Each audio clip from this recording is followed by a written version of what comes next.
Good morning, everyone. Dennis Alexander here with Dent. Today we had to come back out and do a we had a comeback.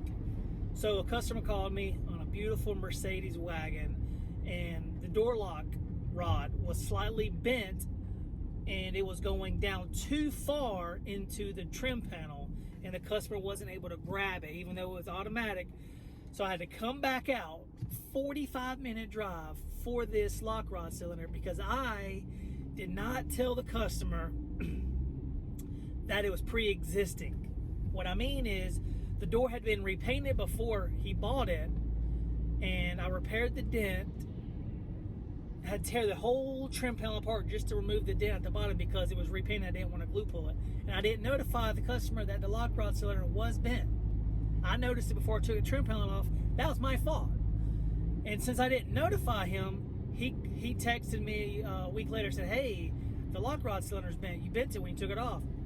Guess what? I did, because I didn't put it in the notes. I didn't tell him that it was pre-existing. So less than a 5-minute fix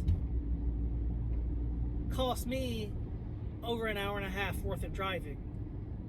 Even though, yes, I could have fixed it when I was there, and I totally forgot to fix it. I was going to fix it for him, and it was my mistake. It's a simple fix. All I had to do was just slightly bend that lock rod, and boom. He would have never even known. I didn't even have to, and I was supposed to do that. I was going to do that. I just didn't do it because I was in a rush to get to the next job. And since I was in a rush, it cost me an hour and a half today. And the customer calling me, "Hey, don't get in a rush. Take your time.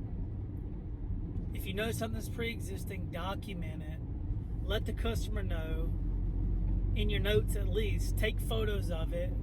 I almost always do that. I just didn't do that on this one particular thing. And I discounted this dent half price. He had 2 dents. One on the quarter panel, one on the door, and I discounted that one half price because it was a smaller dent, and it was the most difficult dent. And last Wednesday I told myself we're not discounting any more dents ever again, and I got that phone call Thursday morning. So I'm not going to discount them anymore because of this very reason. When you discount dents, in a quarter mile, turn right onto North Carolina 55 West. Don't discount dents if you don't have to, and it's my own fault. Hope you guys learned from this. Have a great day. As always, thanks for watching.